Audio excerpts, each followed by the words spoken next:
Good morning, everyone, and welcome to our monthly webinar. We really appreciate you being here this morning.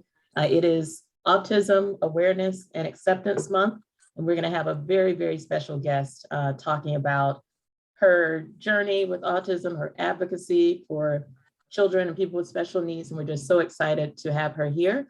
But first, I just want to share a few other things, starting with what a historic week it's been. What an amazing, amazing week with the nomination and subsequent confirmation of Ketanji Brown Jackson as the first Black woman to serve on the US Supreme Court.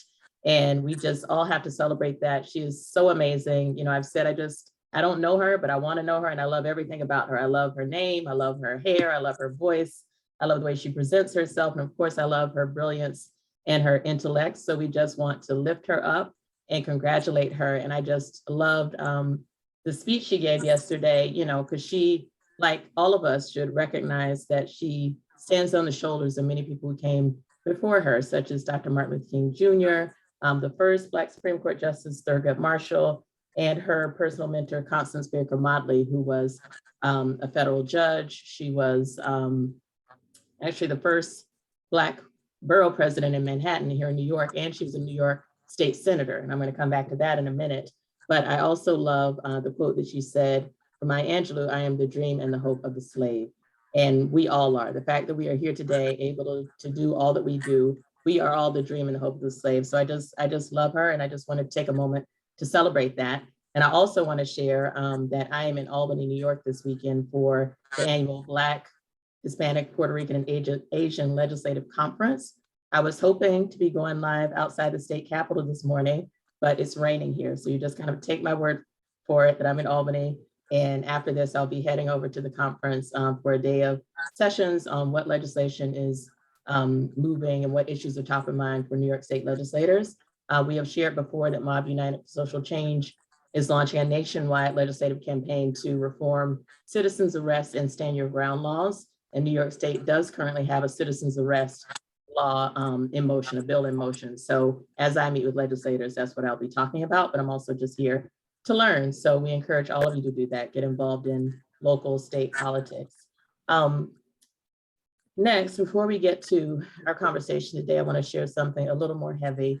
Mob United lost an angel last week. We lost one of our longest and most dedicated members and leaders, Vivian Sullivan Nwakpa. And I just, you know, you may not have seen Vivian because she was always working behind the scenes. So she's not usually ever actually hosting events, but she has done a lot of videos in the group.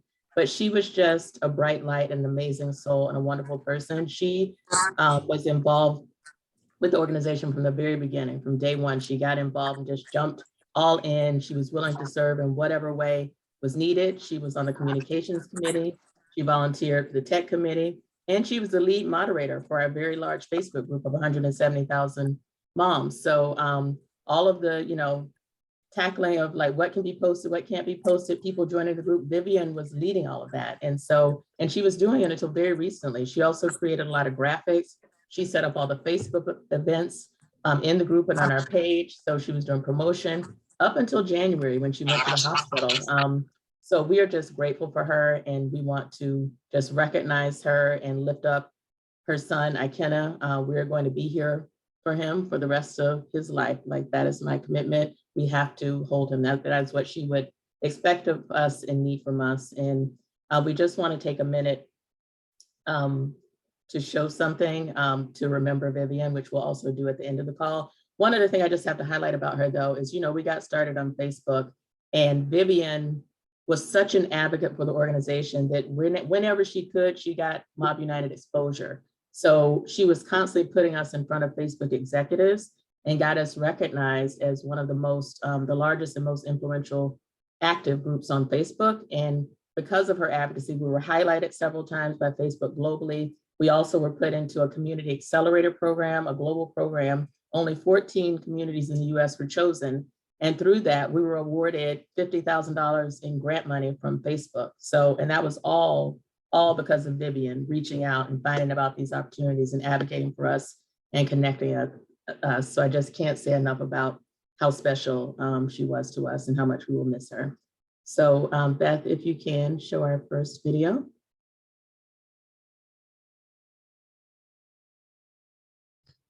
Thought we were.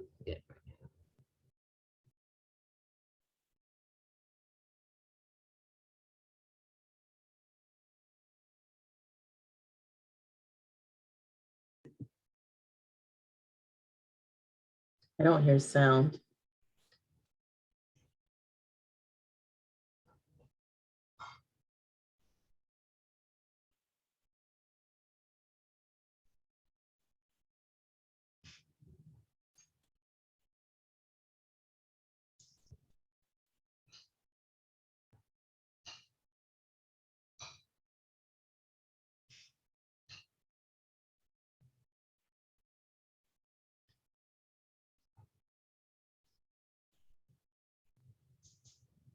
Your smile, everything about you worth the while. Always wondering where you are. I hope you're with us, near or far. Many questions unanswered. I guess we'll never know.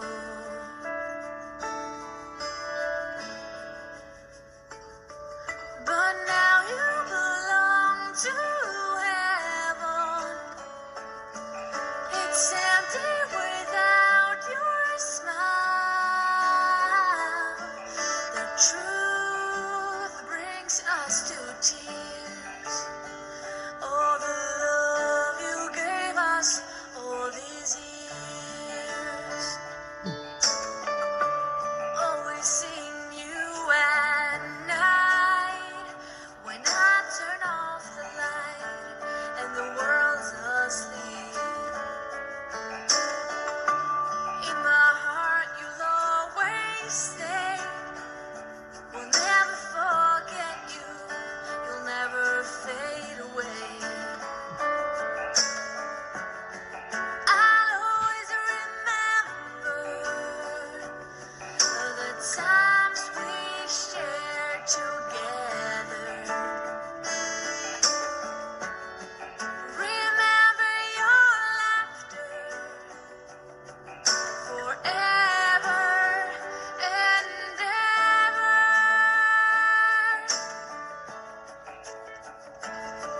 But now you belong to heaven. It's empty without your smile. The truth brings us to tears. All the love you gave us all these years. And I wonder what will be the first I say. If I meet you again one day, and I'm hoping you'll remember my name. If I see you again.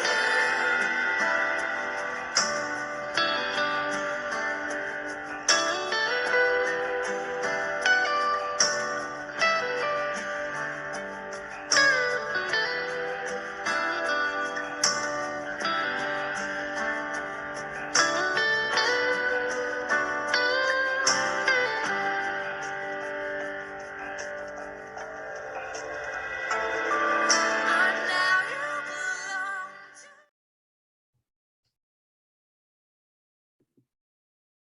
Thank you so much. And with that, I will turn it over to Kim to introduce our speaker and our conversation. Good morning, everyone. Thank you for joining us. Just in closing remarks about Vivian. Vivian worked for the airline industry. Doing the things she did for Mob United was not part of her resume. She continuously learned new skills in order to add value to the organization. And she always said that her son was her greatest joy. And as an empty nester, Mob United became her greatest joy. And she found purpose, and we found a friend. And over the 5 years, she became a sister. So she is surely going to be missed.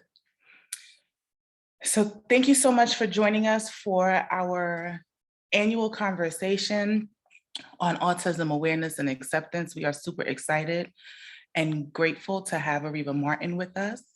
I'm just going to share a few highlights on who she is.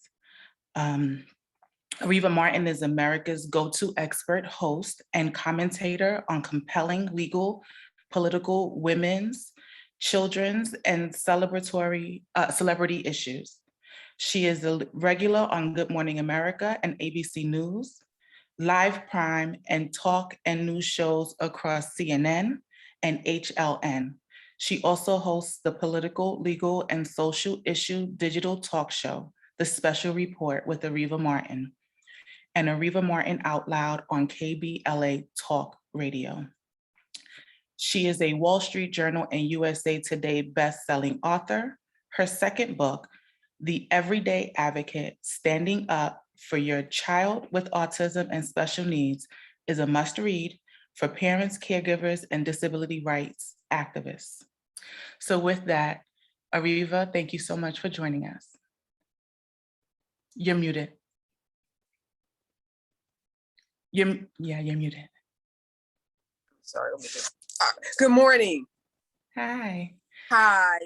So I also want to introduce Nicole Martin, who's going to be co-moderating this conversation with me. Hi, Nicole.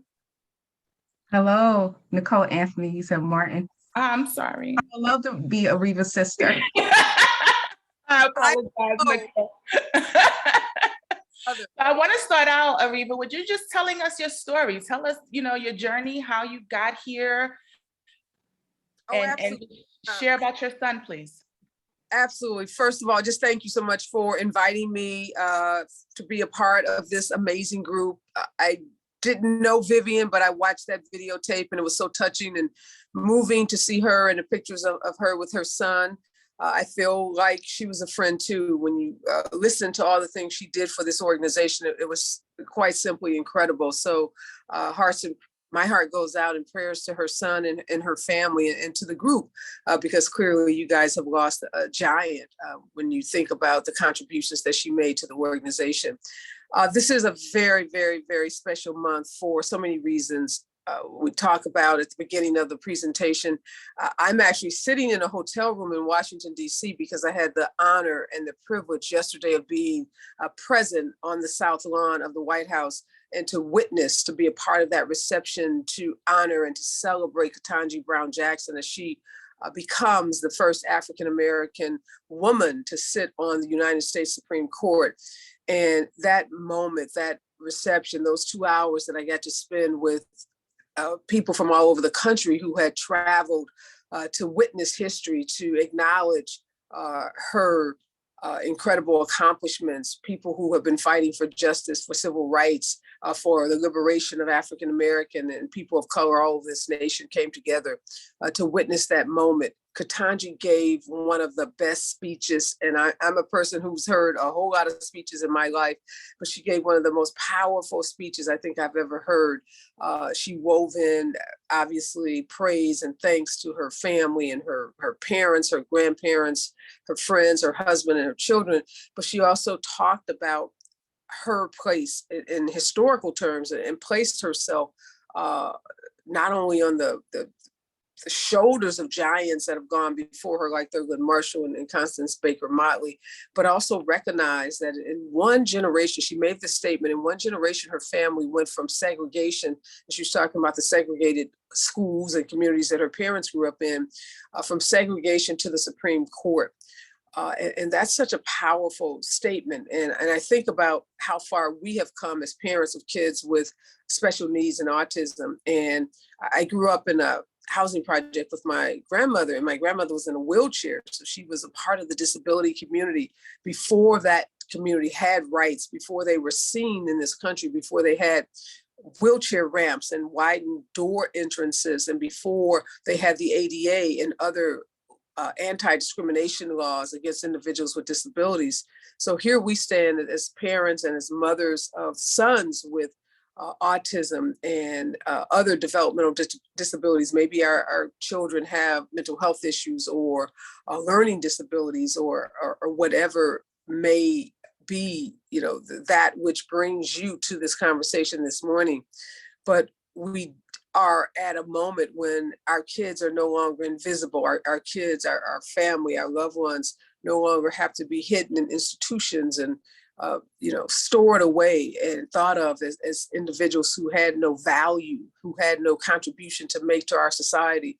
And we can thank the Martin Luther Kings of the world, the civil rights leaders, because it was because of those who were fighting for the civil rights for African Americans that people became emboldened to also fight harder for the rights of women and definitely the rights of individuals with disabilities. So as a civil rights lawyer myself, this moment brings together the intersection of so many things that, are important to my life, from watching the laws in this country change, being a part of that change-making process that brings us to a place where we can celebrate and raise awareness of individuals with disabilities.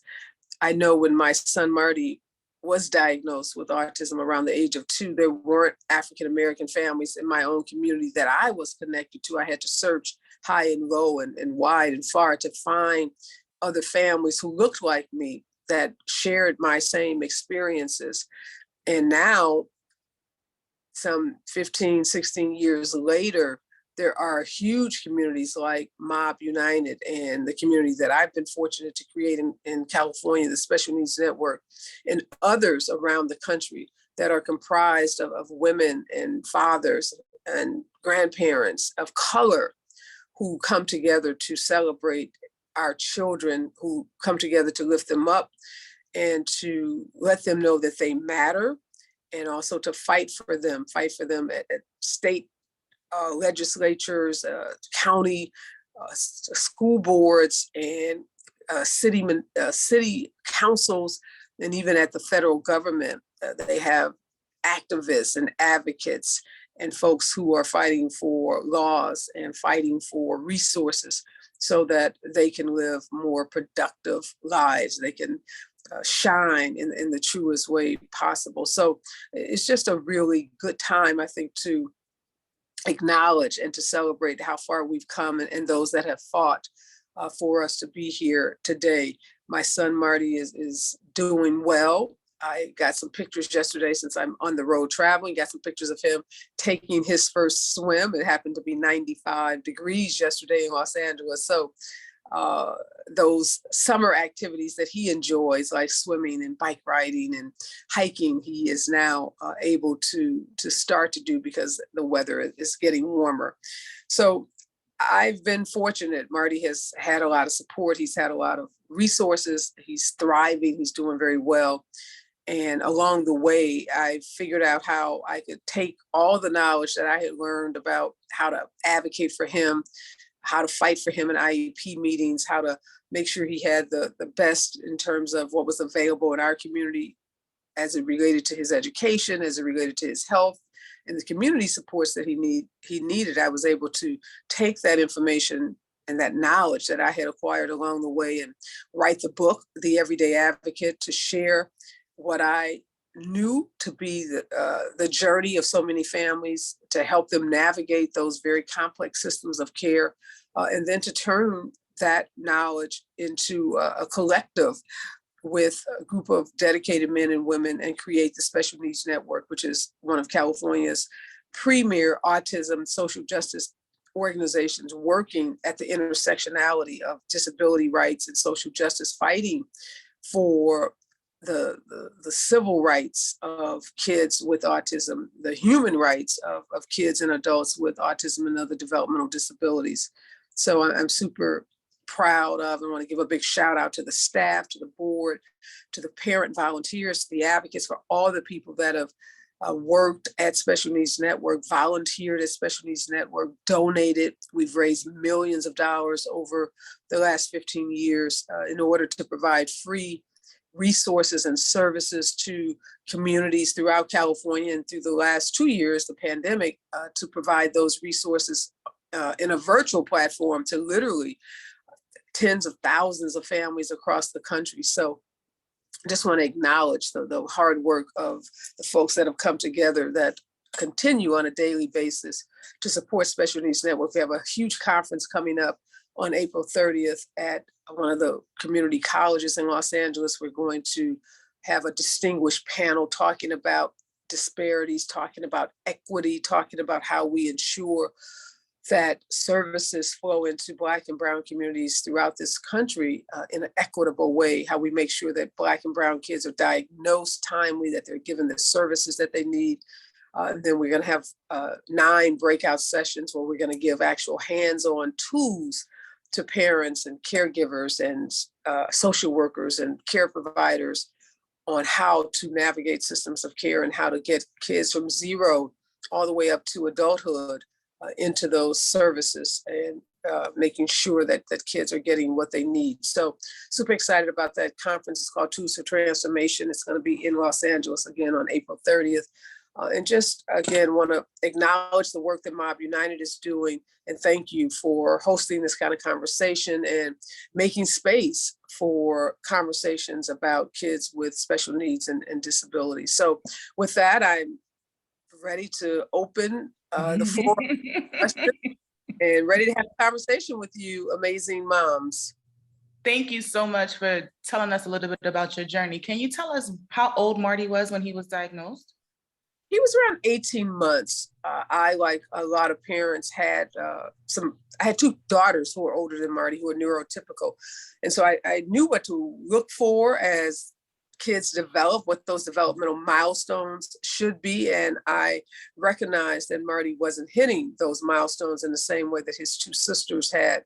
And that got me curious and starting to ask questions about what was going on with his development. And that led me to the process of diagnosis. And can you just share a little bit about, so you got curious and he wasn't developing the same as his sisters.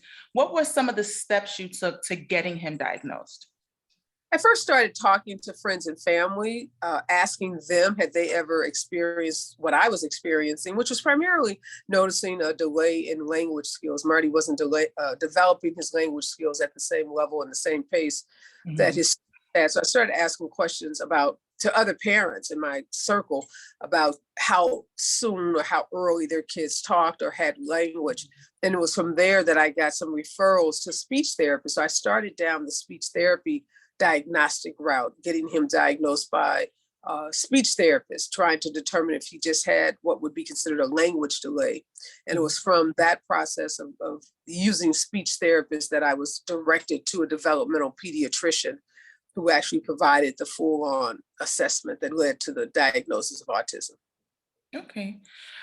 One of the things that we often talk about is access to resources. You know, some of us are well-versed in how developmental pediatrics works, other resources that we have in terms of getting help for our children. But we also know that so many people don't know where to start. What would be the advice you gave to a parent who was suspicious that there might be something going on? I would start again with that warm circle. I got a lot of great information just talking to parents in my circle. I didn't realize how many parents had experiences with getting their kids tested either outside or inside a school system. So parents can be your best resources. And even as I got the diagnosis, it was talking to other parents who had kids on the spectrum that I learned about so many of the programs in my community. That was the fastest, quickest way that I came up to speed and continue to rely on parents. And the organization, Special Needs Network, that I created is all parent driven. Parents have the best information. They have their fingers on the pulse in their respective communities of what's going on. They know the best programs. They're going to give you, the real deal about program A and program B. So I would start with the parents in my community, because oftentimes parents, even parents that you don't know have kids with special needs, may have kids with special needs. They may not have talked with you about it. But when I started asking questions, I was really amazed at how many parents in my own group circle, my own peer group, had their kids diagnosed for something, whether it was a learning disability or a speech delay, some kind of behavioral issue. But there were lots of parents in my circle who had gone through a similar process. So start with those parents. Obviously now with Google searches, Google can be both helpful, but it can also be really overwhelming. And when I wrote my book, the Everyday Advocate, one of the things I was frustrated with was I was going to Google and doing searches and just being overwhelmed with the amount of material that would be yielded in a Google search. And so much of that material was not helpful. So much of it was not reliable. Much of it was not scientific or evidence-based. It was anecdotal. It was some person's own personal journey. That was helpful, could be helpful in some ways, but also could be also very distracting in other ways because it wasn't really relevant to what was going on with my son. So I would start with those reliable sources. And obviously, if you have a pediatrician, if you have a nurse practitioner, if you have a family doctor that you go to, you want to start by asking that doctor as well about the diagnostic process and resources that are in your community. I just want to jump in here and say thank you so much for having this network of parents available, possibly for newer parents who are, just working with that first time with the diagnosis. So first-time parents with a diagnosis is great to have. Parents who've had those experiences before. But I wanted to ask you something, because like I said previously, I am a mom of 2 boys diagnosed with autism. They weren't diagnosed with autism until later on, both around, now that I think about it, the age of 12. I know that there were certain differences with both boys that I noticed early on, but I guess as a parent, sometimes you don't want to address or go to the doctor to talk about the diagnosis because you know what comes along with the diagnosis. And what do you say to those parents who are possibly noticing those differences in their children, but they might not have that parent network to support them, or they might have family members who say, you know what, he or she will grow out of it. He or she will later on walk or talk. What do you say to those parents who don't have that support network? Yeah, that what you just described is very common, particularly in certain communities, certain cultures. There is a hesitancy around getting a diagnosis for fear of labeling. A lot of parents fear that their kids, particularly their Black boys, will be labeled. They'll be pushed into special education. They'll be taken out of mainstream classes. And they fear that that label will follow them through the rest of their lives and will impact how they are seen in the world, how they are treated in the world. And that's a real fear. And I don't want to dismiss it or diminish it in any way, because there's some legitimacy to that. And we know in our society that Black boys in particular are often labeled, mislabeled, and they are treated poorly and differently in school settings and community settings because of those labels. So labels, unfortunately, with autism, both are they're a double-edged sword. And by that, I mean labels and getting a diagnosis are important because they drive services. And in school systems, without that diagnosis, you're not able to access those services. So you need the diagnosis to get access to the services. But we also know that in public school settings in particular, depending on your geographic community, those labels can also lead to the othering of your child. It can lead to the discrimination and heavy disciplining and other kinds of negative consequences that we see that come from having a child placed in special education or even given an IEP or a 504 plan, those things that happen. But I would just say to those parents, be graceful with yourself, give yourself grace. This isn't an easy process. It's not a quick one and done process. It's not a process that comes with a manual. There are no absolutes in terms of how everyone should get to the point of where they are strong enough and feel like they are strong enough to handle what comes with a diagnosis, because it can be quite devastating. For myself, I was incredibly, I didn't use the word at the time depressed, but looking back on it, I now know that I went through a period of depression. I couldn't say the word autism without weeping. I was incredibly just emotionally distraught by it. I was in some ways maybe use the word grief. I went through a period of grieving. So I don't want to be judgmental about parents. I think as a community, we have to give grace to those parents. We have to be patient with those parents. What I tell folks who may have a sister or a brother or someone who has a child and they know that child has disabilities or is not developing and hitting those milestones and they're in denial about it is to just start gradually giving them material, directing them to an article, a resource, a podcast, a book, or something that they may be willing on their own time frame to read, to internalize, that may move them a little closer to that diagnosis. But what I do know that doesn't work is trying to shame someone, trying to humiliate them, trying to browbeat them, trying to dictate to them. I've seen all of those methods used and without much success.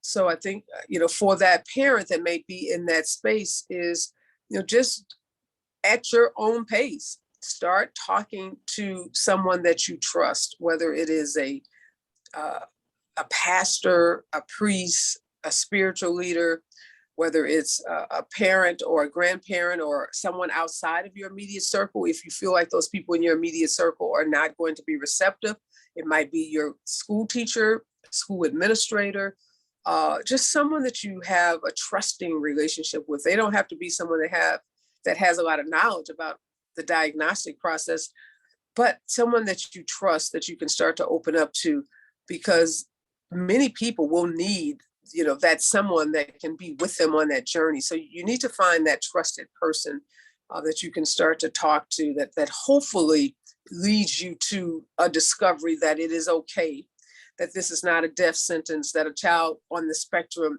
is not a life sentence of some kind of punishment, but that you'll start to accept, as I had to accept, that your child with autism is incredibly beautiful and talented and special and wonderful, and that God has chosen you to be the parent of a special needs child because you too are special and because you too are beautiful and wonderful. But that takes some time, and that is a journey for most parents. So we just have to be as patient and as loving and as nurturing as we can be with those parents who are at the beginning stage of that journey. I think that you touched on something really important that I want to kind of go a little deeper in. The diagnostic process is not always a short one.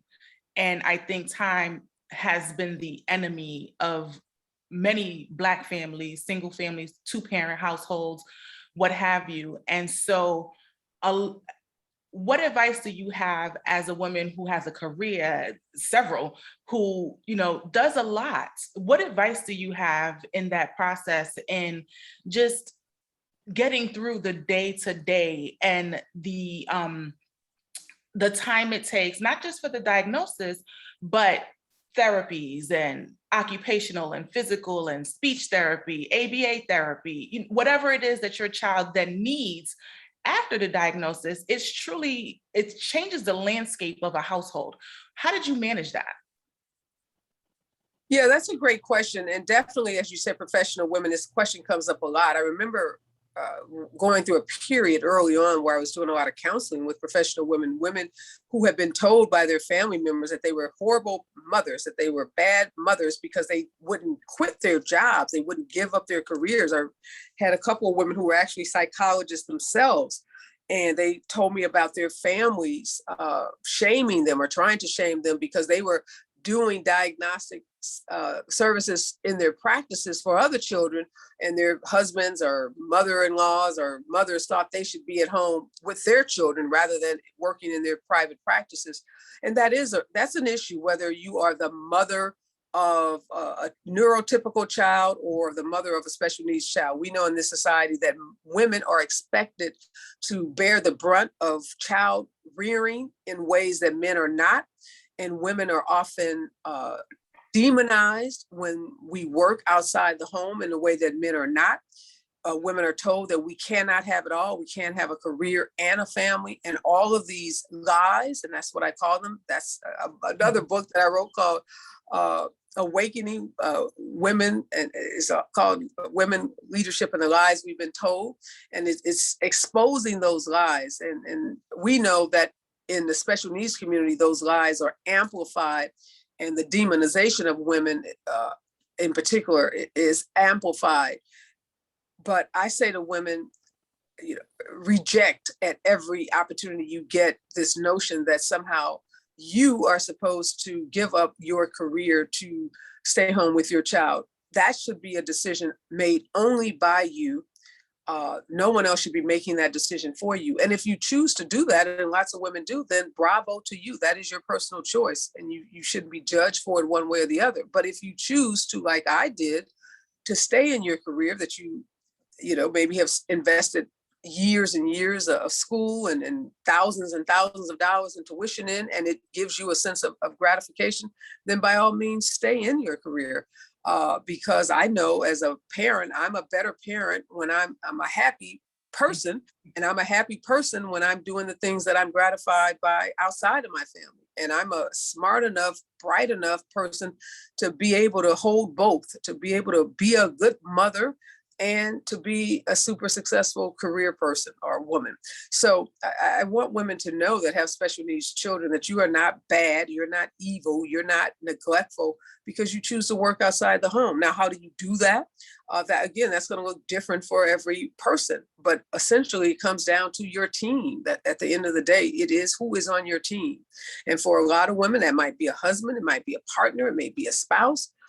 It might be a lover, it might be a friend, it may even be, someone that lives in your apartment building, but you've got to build a team, and that team doesn't have to be related to you by blood. If they are, great, but maybe not, because sometimes we know, all kin folks aren't skin folks. All the people that you're related to aren't necessarily going to be in your corner, but build your team, however you are able to do that. And that team has to consist of people that support you, that believe in you, that understand what you are doing and are going to be there to help you, whether it's taking the burden off of you with some of those appointments, driving your kid to some of those appointments, being at home when therapists are perhaps coming into your house, and just available to assist you. And in those teams, reciprocal kinds of things happen. You are going to do those things to reciprocate, for that other parent. So when you build those kind of reciprocal relationships, affirming relationships, people that are affirming you rather than tearing you down, that's how you are able to manage and juggle and, manage the therapies and the appointments, and at the same time, keep your job. And I talk a lot about that in the Everyday Advocate. I know a lot of times as women, we aren't comfortable even sharing perhaps in our workplace about our children, about having a child on the spectrum. But sometimes you may need to go to your boss and say, look, my child has been diagnosed. I'm going to have to take some time off. We need to talk about a flex schedule. And now in this moment, for better or worse, the pandemic has shifted the power that women and all workers have in the workplace. So now it's much easier to go into a boss and say, look, I need some flex time. I need to work from home a couple of days.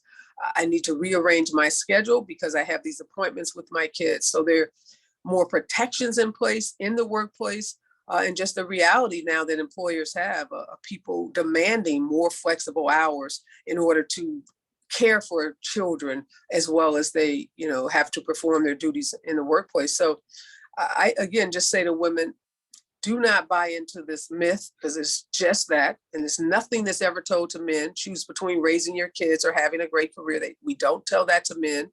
And there's no reason, absolutely none, other than our patriarchal, cisgender, white male society that's been constructed around us and for us, that women have to buy into this notion that they either choose between a career or being a good mom.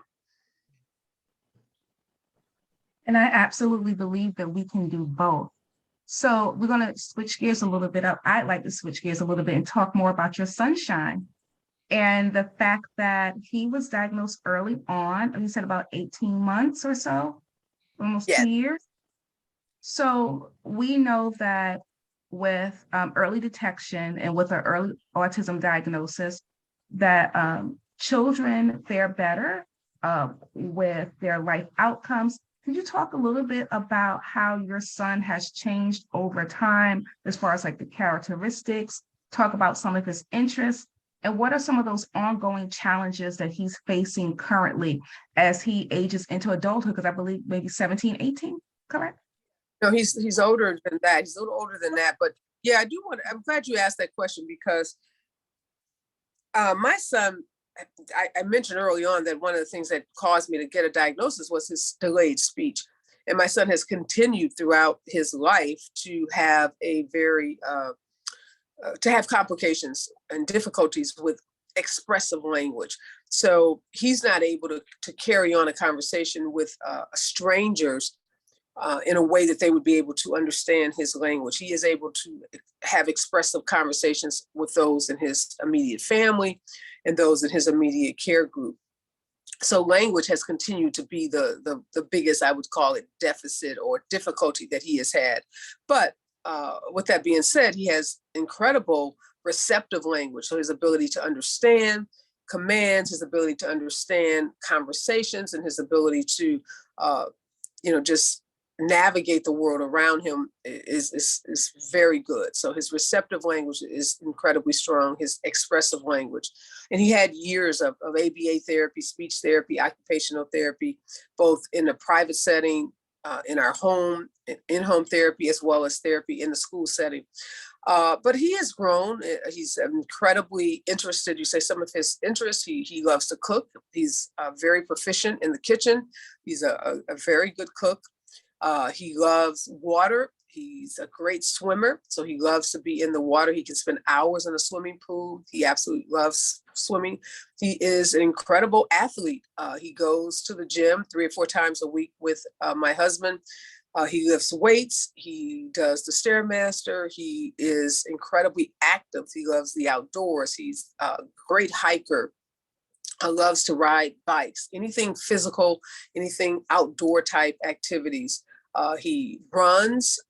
Both myself and my daughters at different times, we've been runners where we go out on jogs. He loves to go out with us on those family jogs. He's incredibly athletic in that regard. Like a lot of kids, he loves rap music. He loves listening to music on his iPod. He likes movies, but I'd say he loves music more than he loves movies.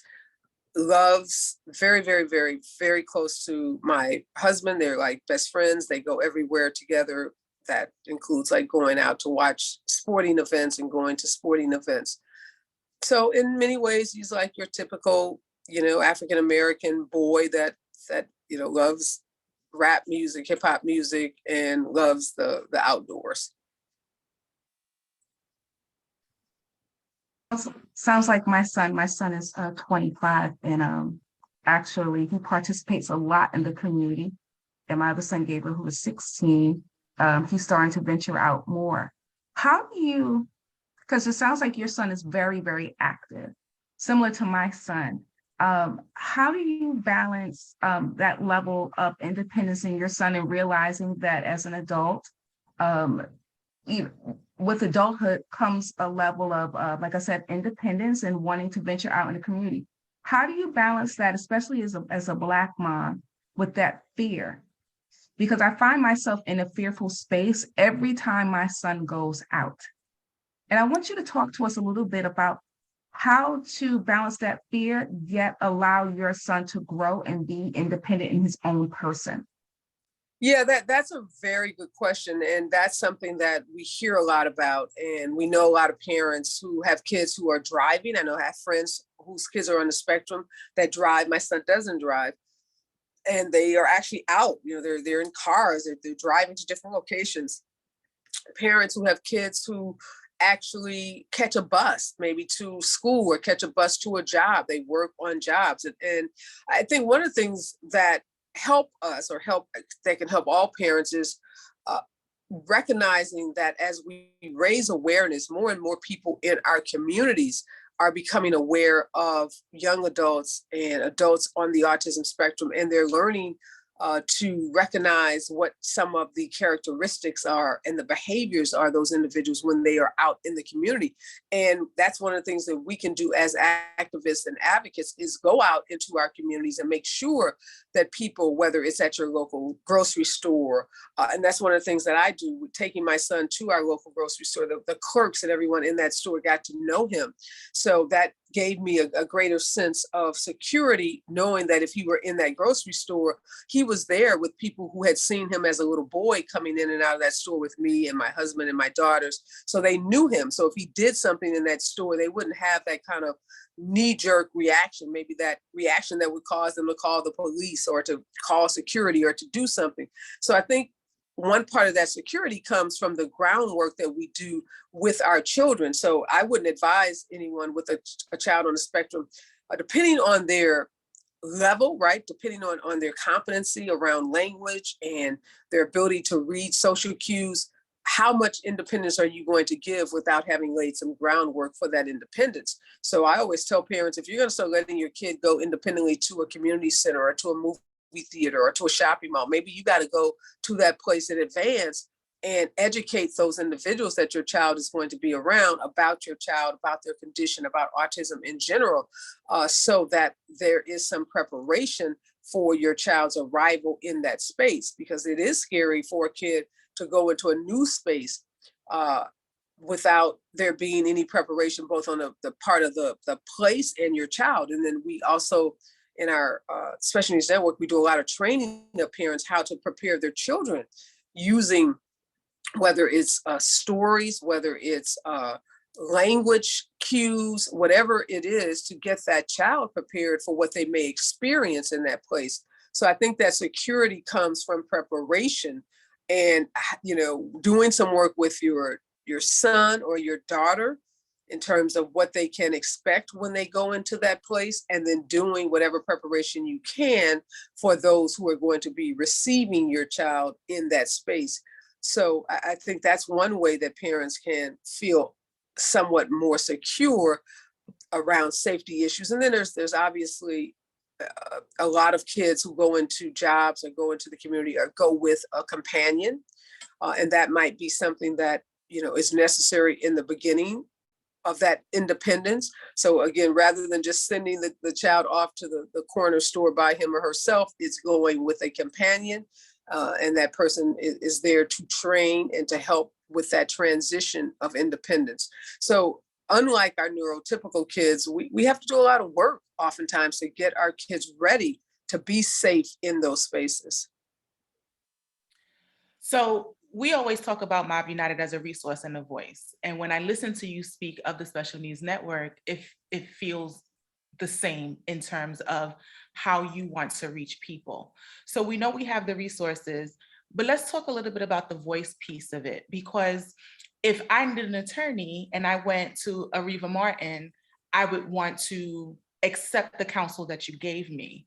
I think so many times parents walk into doctor's offices and other places and are afraid to go up against that professional, that person who's saying, oh, just wait, or, they'll catch up. How would you tell a parent going into a doctor's office or a neuropsychologist's office who is feeling unheard? How do they advocate for their child? Yeah, and that happens a lot. And this is unfortunately an industry where there are lots of voices that have different approaches to kids. Like I remember early on with my son's diagnosis, there were people who didn't want him to have ABA therapy. At that time, they were calling it DTT therapy. And there were folks who were against that. There were people who wanted me to go on a gluten-free diet, who believed that was the best alternative. There were people who wanted him to go on, a series of holistic medicine. So you're going to have lots of people, professionals, with lots of opinions about how you best respond to your child's autism. Some people may want them to go through chelation therapy. There are all kinds of different approaches that you're going to come up against. And what I tell parents is you are the single most important factor in your child's life. You know your child better than any therapist, any doctor. Somebody seeing your child in an office for an hour, 2 hours, maybe even an 8-hour evaluation still could not know more about your child than you do. So never let anyone take that power away from you, the power that you have as the person that is with that kid 24/7. So no matter what a teacher may say about a child's deficits or strengths, you're going to know if those assessments are accurate, because sometimes people will tell I've had parents say that a teacher has said, my kid is ready to be promoted to the next grade level or to go into a school environment that they know their child can't handle. So you have to just fortify yourself. And again, that's the process. Doesn't come overnight for most parents, but over time, through participating in talks like this, by participating in groups like this, by having a good peer group around you, you will develop that strength and you'll be able to push back even with someone who has a bunch of letters and alphabets behind their name. And they may be the most renowned scientist, researcher, a doctor in their field, but still they won't know more about your child than you do. And this is an iterative process. It's not a process by you go and you get one opinion from one doctor, and then that becomes your Bible, that becomes your roadmap. When you're raising a kid with special needs, there are lots of voices that come into play that you as a parent have to weigh, that you have to decipher. And again, you as a parent have to decide what course of action is best at that moment. And then on a dime's notice, be willing and able to change, because as your child changes, the therapy, the treatment, the course of action that you are following also has to change. So this is a very dynamic process. This isn't a static process by on day one, someone says, you need 3 hours of ABA therapy a day, and that's it. Yes, you may need it in that moment, and then your child may progress to the point where they need no ABA therapy. One of my board members on Special Needs Network, her son started out, and he's still very much on the spectrum, but he had a lot of needs early on in his educational process. He now is completely free of any services. He's graduated from high school. He's on his way to college, and he's, to some people, maybe not even a kid on the spectrum. Now, she knows he still is on the spectrum, and I know it as a person who's trained in this community. I know it, but to the naked eye, he's just a typical kid. But she knows enough to know that she's not going to send her son into an unsafe environment just because the world has decided that he's quote unquote normal. She knows that her son still struggles with social cues and some behavior issues and other things that require her to provide some supports for him. Now, that support doesn't look like ABA therapy for 3 hours a day, but there are supports that she has to continue to provide for him. So the answer to that is never allow anyone to steal from you or to take from you that which you as a parent has, and that is being your child's single most important asset and advocate. And just your ability and your need, and I would say the mandate almost that you have as a parent to decipher information that comes to you and make sure that it's relevant to your child. Because particularly in the early stages, and I'm sure most mothers can identify with this, I used to have people sending me, oh my God, article after article, every time they would see a special on 60 Minutes or on TV, or, there'd be some person who would come out and say, oh, I gave my child castor oil for 5 days and they started talking, or, I sent them to this program and in 5 days, they no longer had autism. And people would say to me, oh, Areva, have you tried this for Marty? Oh, Areva, have you tried this for Marty? And it was exhausting. And I just had to say to people, thank you. Yes, I got it. Fantastic. Happy for that child. Hallelujah. Amen. Whatever. But, this has nothing to do with me and Marty. And no, I'm not sending Marty, to Spain or Australia. And no, Marty's not going to take this pill and that pill. No. So you have to be the gatekeeper of your sanity, and of your child. So that is the single most important thing that we have to do as parents, is not let the voices of other people influence us. I remember just briefly our foray with a gluten-free diet. It was disaster, the absolute most horrible experience of my life. Our family went to visit my brother in Chicago, who was recently divorced and had moved into what he thought was like the ultimate bachelor's pad, had every gadget, every high-end technology thing you could think of. And here was Marty now having been deprived of gluten. Gluten is in everything, ketchup, mustard. I mean, there is not a food, and people who have celiac and other disorders where they can't eat gluten, no. I mean, the world is full of gluten. And the main thing, obviously, is bread.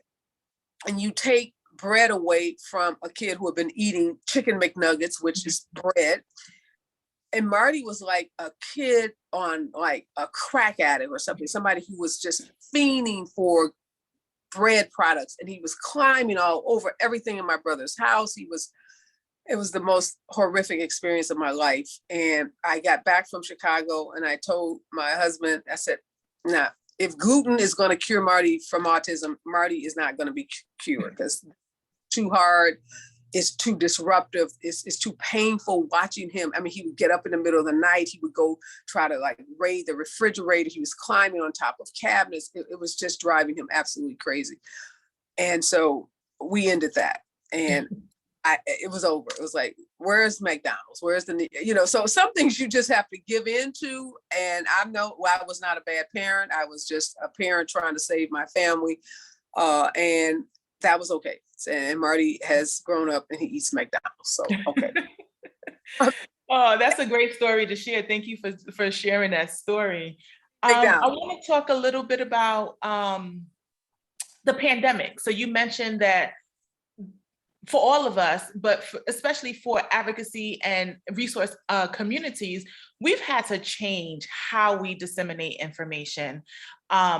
One of the things that we've gotten at Mob United a whole lot is early on in the pandemic, when we were all locked in, what do we do with kids who need the outlets? What do we do when we have children on the spectrum who are routine driven and needed to do their routine every single day? And this was an immediate and an abrupt, unprepared change to their worlds. How did the Special Needs Network handle that? How do you handle that? And what advice do you have for families?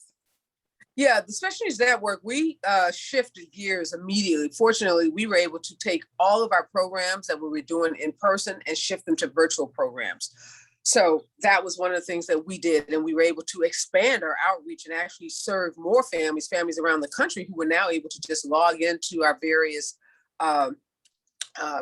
log on with us, whether it was through Facebook or Zoom or other platforms, but virtual platforms. So we were hosting, whether it was activities for the kids, where we'd have a teacher come in and do some kind of art activity with the kids. We hosted musical activities where we had singers and performers. We had comedy shows. So we had a lot of kids activities. And of course, we did a lot with parents, where we had psychologists and therapists come in and talk about managing stress and, managing through the pandemic. We continued with our advocacy programs, where we did our conference that we're having in person now. We did that 2 years virtually. So we just, as much as we could do virtually, we actually shifted into that virtual format. And for us, Marty, like many kids, his school shut down. And school went virtual. So we actually had to do his school program on a computer every day, log on. And for Marty, actually it made him more independent, because Marty was a kid who had an aide in the classroom with him. And that aide wasn't coming into our home because, no one was letting anyone into their home. So Marty had to learn how to log onto his computer every day, participate in the activities that were happening on the, in the virtual classroom. And so for him, he really grew in his independence with that activity. But it was challenging. I mean, there were no perfect solutions. Parents were juggling their work. They were juggling, if you had multiple kids at home, you may be, one kid in the living room, one kid in the kitchen, one kid in the bedroom, all taking different virtual instructions. So you just kind of managed the best you could. And what Special Needs Network did, we did start offering some small, as the pandemic started to kind of, get a little better, some small in-person activities that we did. with certain families, of course, masks. And then, of course, as the vaccinations came, we encouraged people to get vaccinated because that was another way that gave us an opportunity to come together and feel safer with kids and parents who were vaccinated. And, we could follow the COVID protocols, the mitigation protocols. But it was a challenge for all of us. And I was just at dinner last night with a friend who's a psychologist, and it's very clear that a lot of mental health issues, were made apparent, were laid bare during the pandemic and continue to exist. So we encouraged our parents to seek out professional help, to get therapy, to do teletherapy, to talk to therapists and counselors using virtual platforms. And we continue to encourage people to acknowledge that they still may be experiencing depression, anxiety, related to the pandemic, because our lives were upended in ways that none of us could have expected, and none of us knew necessarily what the best response was.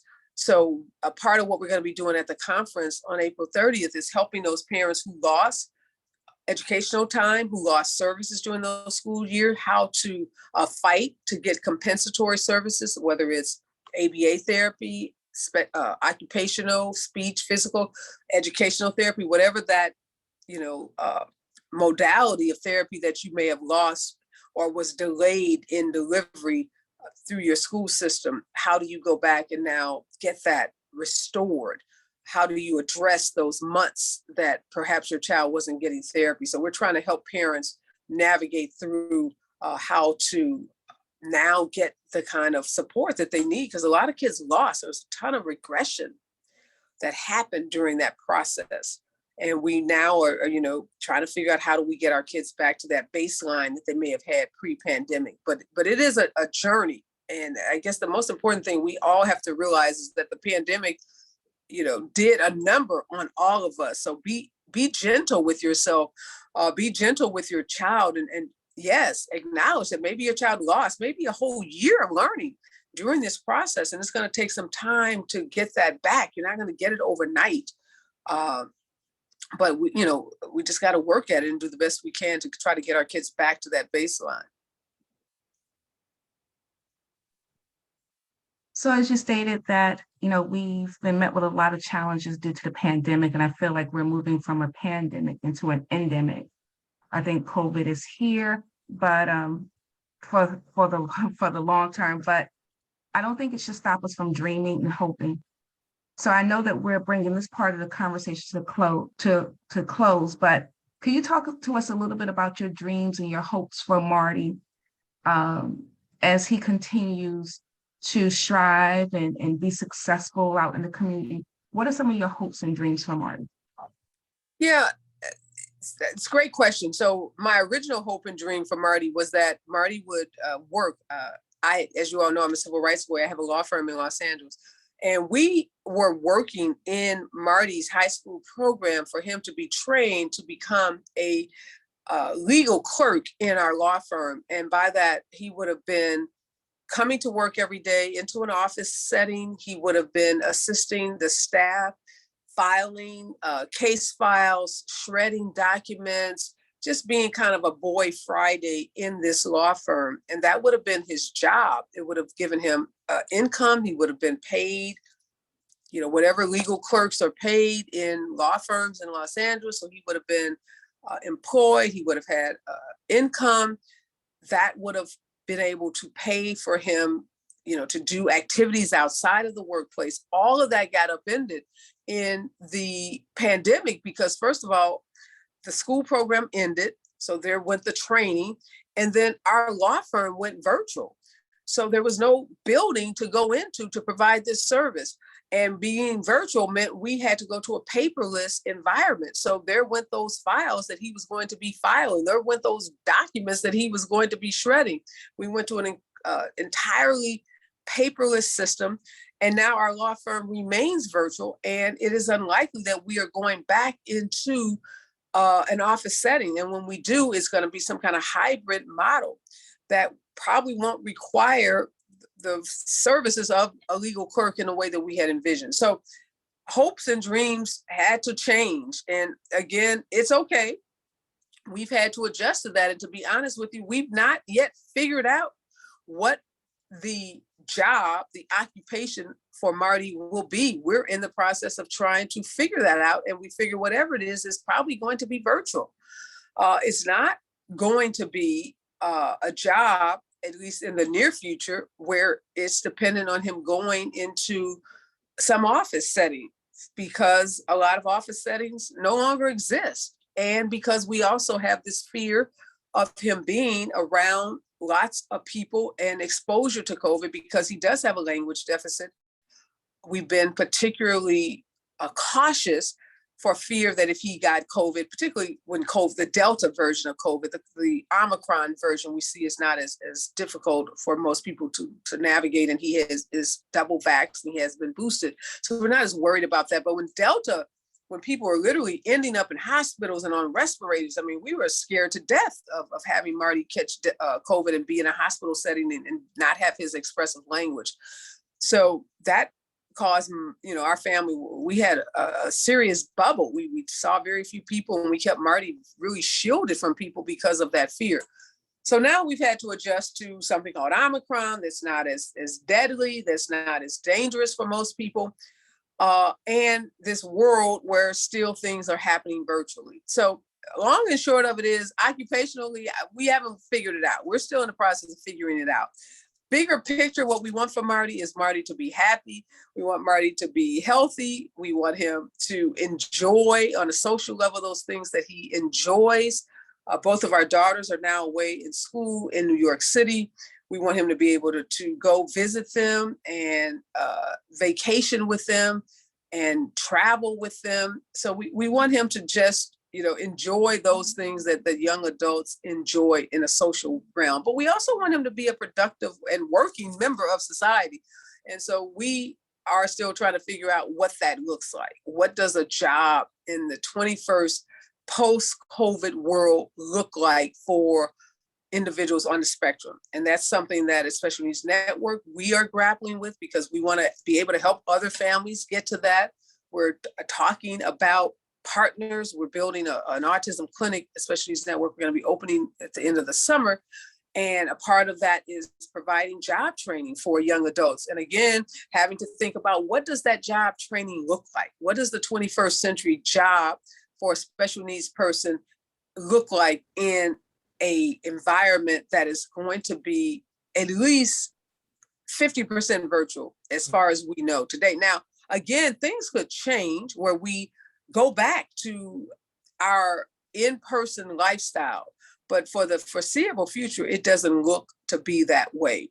So we've got to think out the box for our kids and our young adults about, what does a job look like for them? Because again, some of those jobs that our kids would have gotten in grocery stores or restaurants are changing, and the technology is accelerating those changes, and the pandemic is then even accelerating them more. So I'm going to have to come back and give you my solution, because I don't have it today. I wish I had, but we have not worked that out, because our hopes and dreams, Marty being a law clerk for life, having a job for life, all went up in smoke with the pandemic.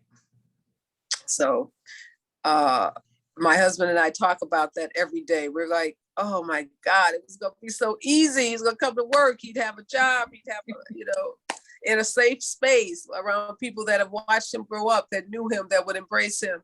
Now those people are at home on their computers. So it's just all changed. Oh, Areva, thank you so much. I'm going to ask now that Dipelsha come chime back in with some questions. Sure. First of all, thank you so much, Areva. This has been amazing. I've learned so much, and I can relate to so much of what you shared. I should have shared at the beginning that I have a 13-year-old son with autism, and just to share a little bit about my own personal journey in trying to get a diagnosis early. I remember, like you made me remember some things about my own journey, such as when I was asking our first pediatrician about his language development and other developmental milestones. I remember her saying, and this was around age 18 months or two, oh, he's just a quirky kid. He's just a quirky kid, And needless to say, we ended up changing pediatricians for one, but I remember it wasn't until he went to preschool at age 2 and he had been there for a while, that the head of the preschool came to me and said, he's not socializing with the other kids. His language isn't forming independently. And I have to say, unlike you, I didn't notice any of this because I'm an only child. I wasn't a child who went around babysitting other people's kids. So I just had very little experience with kids and what they're supposed to be doing. So he was speaking, he had all these words, it's very verbal, he knew the ABCs, the shapes, the colors. I was like, he's good. He knows everything you learned in preschool at 2 going in, right? But what I didn't realize was that his speech was not original. He was repeating phrases that we were saying verbatim and, using them in context. So we asked him a question, he would respond in a way that we had responded, but with the exact same words, which I now know is echolalia. But at the time, I didn't know that's how normal speech develops.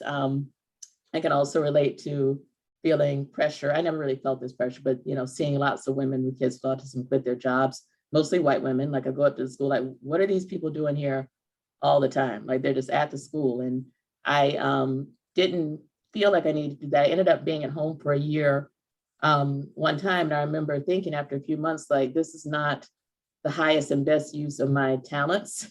I'm not a speech therapist. I'm not an occupational therapist. I'm not a physical therapist. I'm not a BCBA. I'm not an ABA.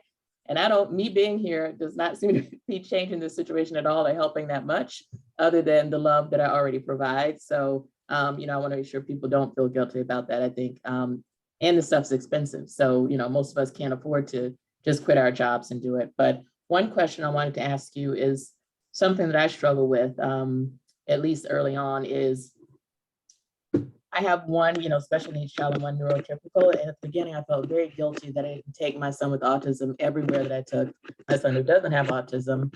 I would just feel guilty about it. But then over time, I realized that it's not necessarily best for him and that my other child shouldn't miss out on experiences because they both can't do everything. So just to elaborate a little bit, I think a lot about what is the environment? Is it going to be a long wait? Will there be a long wait? Is it going to be noisy and crowded? Can we get a seat on the aisle so that if we need to leave quickly, we can exit quickly? Like I'm thinking about all of these things. Is it an environment where you have to sit still and quiet for a long time? And depending on how that comes out, I decide whether or not to take him. But I just wanted to get your thoughts on that as both a parent and an advocate, because sometimes I'm not sure like whether I should be pushing harder for him to go into these different environments or protecting him. It's like the push to make sure he's ready for the world versus protection and making sure we don't have a bad experience or an uncomfortable experience. Do you have any thoughts on that?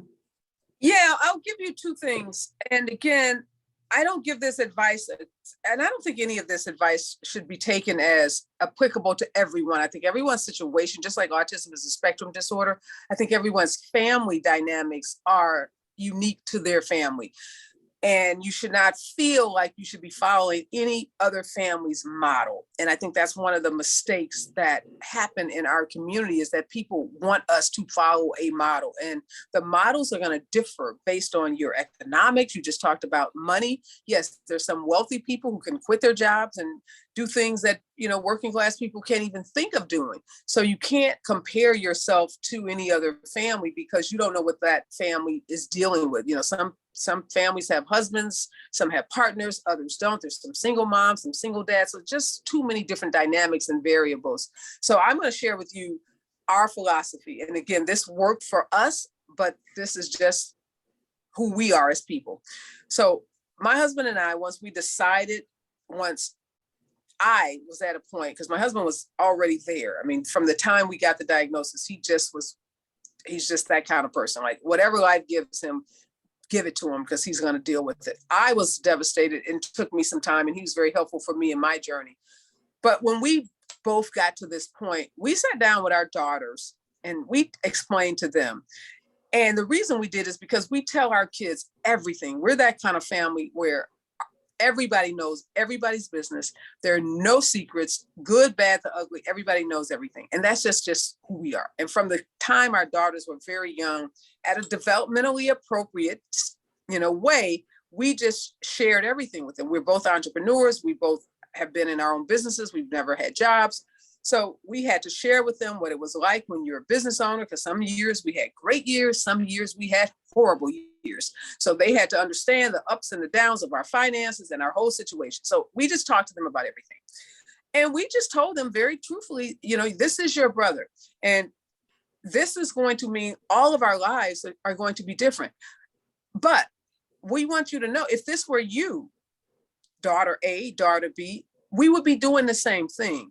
So our kids grew up knowing that they were going to have to be in a family that had a special needs or a person with a disability. And that meant they were gonna have to make some sacrifices. As young adults, our daughters know that one of them, that their brother is going to live with them. When we die or get too old or too sick, they are the caregivers of their brother. So that had to be a part of their lives growing up. Even the joke, like the husband, the boyfriend, let them know it's a package deal. And if they ain't down for the package, keep stepping. They're not going to be the right man for you, because that's just who we are as a family. And if Marty were the neurotypical and you were the kid with disability, we would be saying to him, tell your girlfriend, if she ain't down for the sister, she ain't the right woman for you. So because we taught them that very early on, we didn't have a lot of sibling issues, because if it wasn't going to be good for Marty, it just wasn't going to be good for them.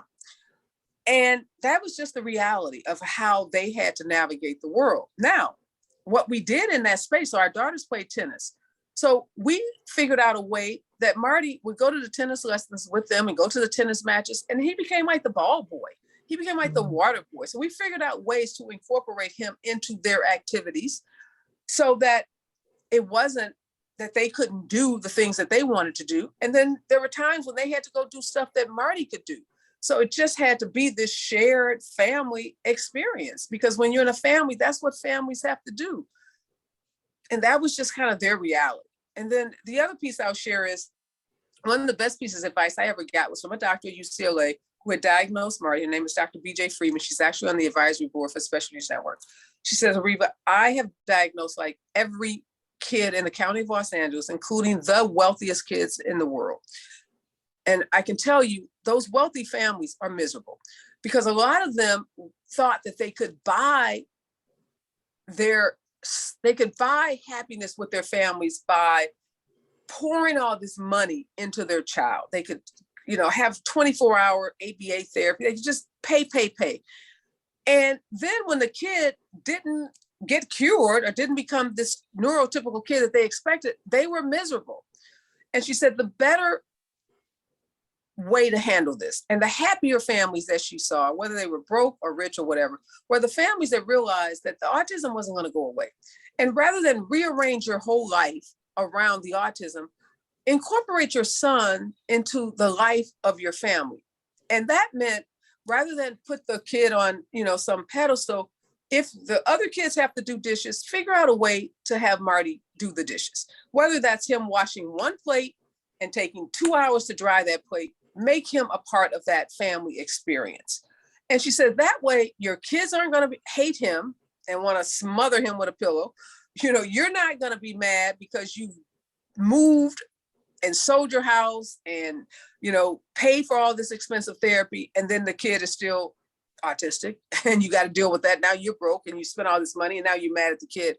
So that was the best advice ever. And so from that moment forward, we just put Marty in every experience that we had. And if it was a loud movie, it was a loud movie. And when he got to the point where he couldn't take the loud movie, it was, Ernest, you go outside in the hallway for 15 minutes, and then you come back in, and Areva, you go outside, and then Michael, you go outside, and then Morgan, you go. And that was how we went to the movies. So Marty could tolerate 15 minutes, and then we rotated in and out of that movie.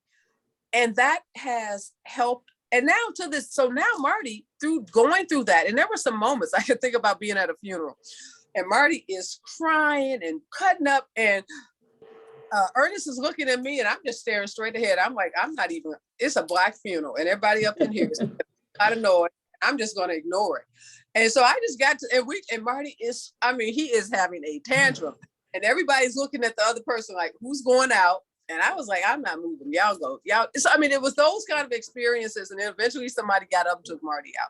But now Marty can go to a funeral. He can go to a movie and he's fine. And it was having to go through those early on experiences that helped him sense with his sensory issues to the point where now he can tolerate whatever, a long, loud movie, a loud Black funeral, or whatever it is. So you just got to get to that point. And I would just talk to your other children. And I have seen some horrible experiences where kids have to go to therapy. They hate the autistic kid. They want to kill them. And again, I'm no psychologist, but I can tell you what worked for us was just being honest and teaching our daughters empathy.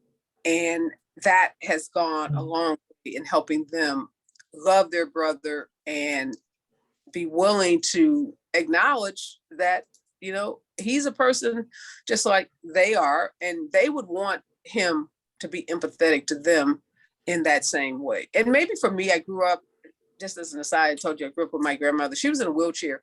So for me, I just grew up knowing, okay, you got to help a person that needs help. And that should just kind of be what we want all our kids to be, right? Empathetic to other people. So that empathy. Absolutely. Thank you so much. I love your approach. I love it. And I'm going to try to adopt it a little bit more. You really are blessing me this morning. We're running out of time. You have 5 minutes to go over because I have 2 more questions. But one, I just want to share, another story from my own experience. I would say my other child goes back between empathetic to resentful. It's like an ebb and flow, but just one heartbreaking story that I remember is when he was 6 or 7. He was in 1st grade and he was laying in bed, at bedtime. And out of nowhere, he said, "Mom, I don't think I'm going to have kids." And I said, "Why not?" He said, "Because I think, when Garrett is older, he's going to need to live with me. And I don't think I can handle taking care of him and my own kids. So I just won't have kids." And it just broke. He's 6 or 7. It just broke my heart. I was like, "Don't worry about that. Daddy and I are going to make sure he's okay." And my husband has since passed away. So now, this is a whole other situation. But I was just amazed that he was thinking that way at such a young age. But you're right, the siblings take on such a early burden and responsibility. And yeah, he knows, he's planning that one day his brother's going to have to live with him. And he's just in elementary school. So one question that came from the audience, you talked about empathy. Wait, you're on mute. Am I on mute? Yeah, go ahead. We hear you now.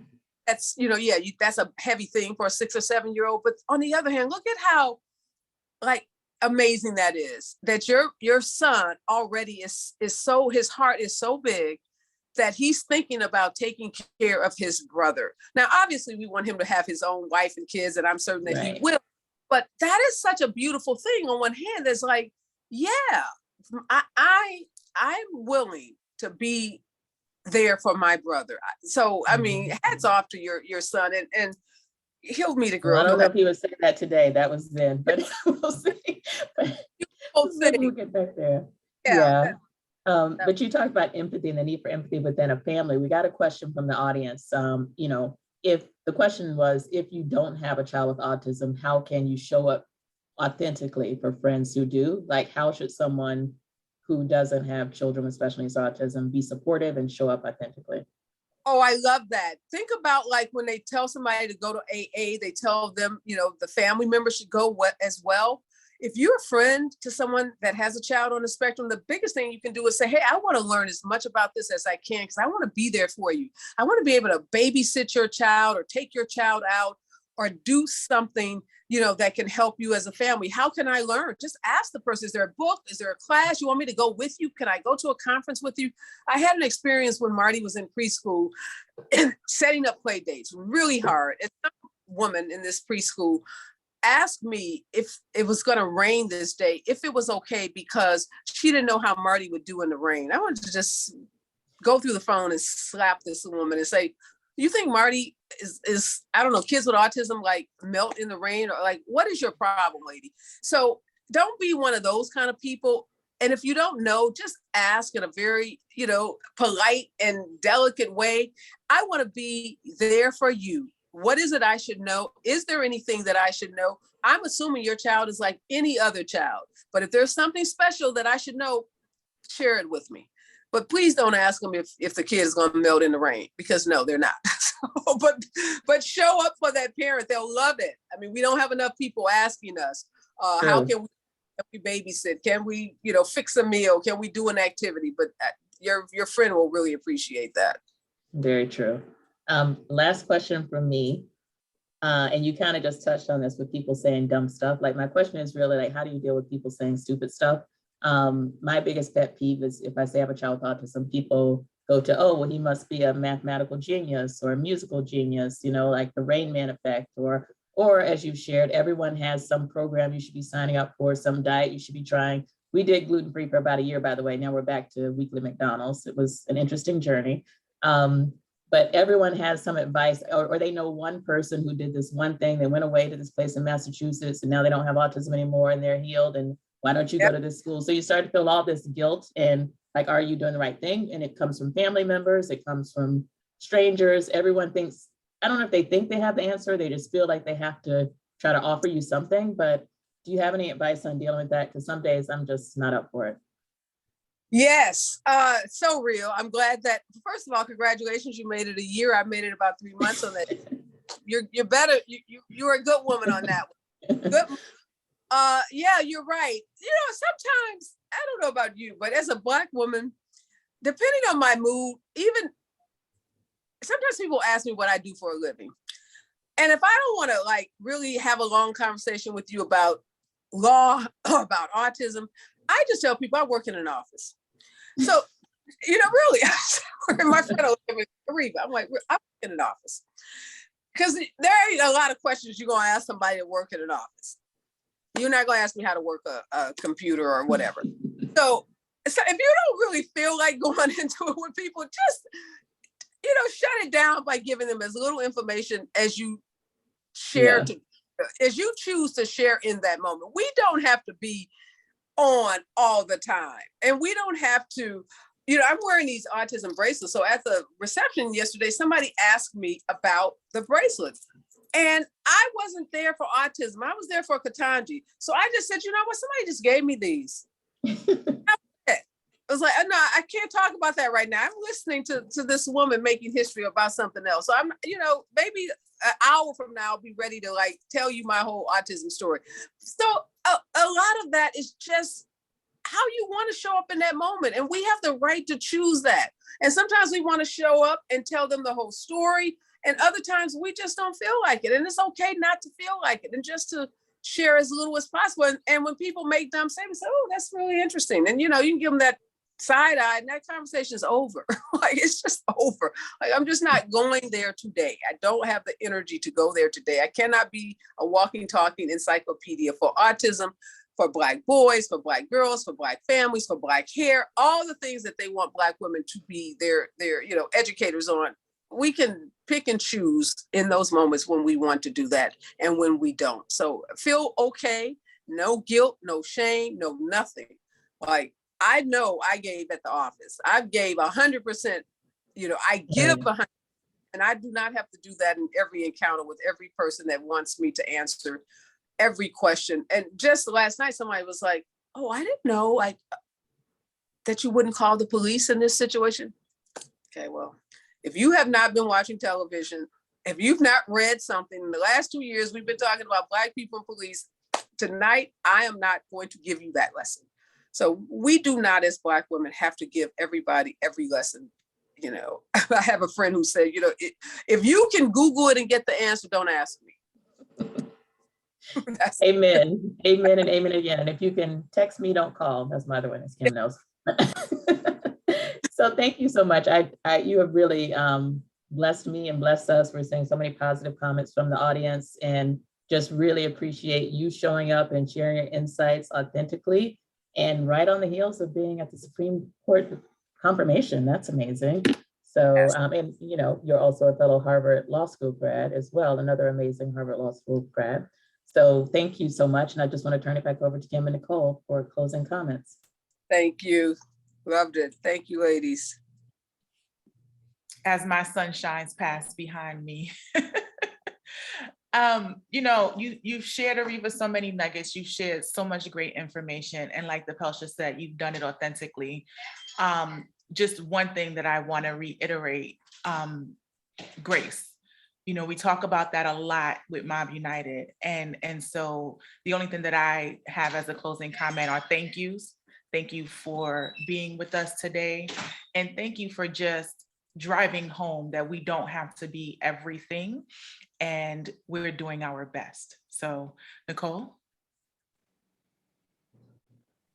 No, I just want to say thank you for sharing your story, for taking the time out and just being here with us today and just being your authentic self. I appreciate you. Look, I watch you whenever I see you on some news channel. So I appreciate you today being just you and telling us about your journey. Well, thank you, ladies, so much. 170,000 members strong. That is such an incredible accomplishment. And to bring women together to celebrate our sons and our young boys is, I can't think of anything more admirable, more honorable. So again, congratulations on all of your success. Keep doing it. We need these conversations in our community. We need these opportunities to network and to share in this way. So again, congratulations to all the moms that have worked so hard to put this together and to sustain it, because putting something together is one thing, but sustaining it is something else. So again, congratulations to you for all of your success. Thank you so much. And yes, I want to have a follow-up conversation with you on sustainability. We're still working on that. All right. Bye-bye, ladies. Take care. Have a wonderful day. Thank you. And just in closing, were you going to say something, Kim, before we show the next video? Yeah, before we close with the follow-up, the video, Areva, can you give us your website? Oh, she went away. I think we lost Areva. I think she left, but we'll find, I think it's specialneedsnetwork.org, but I will double check. Yeah, so just for her upcoming conference. And as always, you can go to mobunited.org if you need additional information on resources or getting your son diagnosed. And with that, we have a closing video.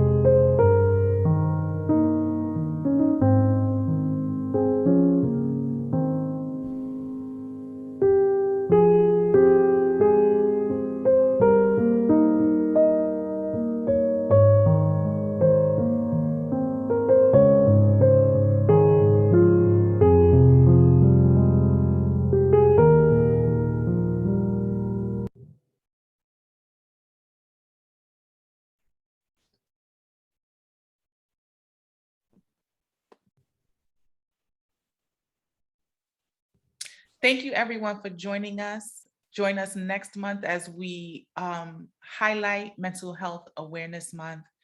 We appreciate you. Have a great day.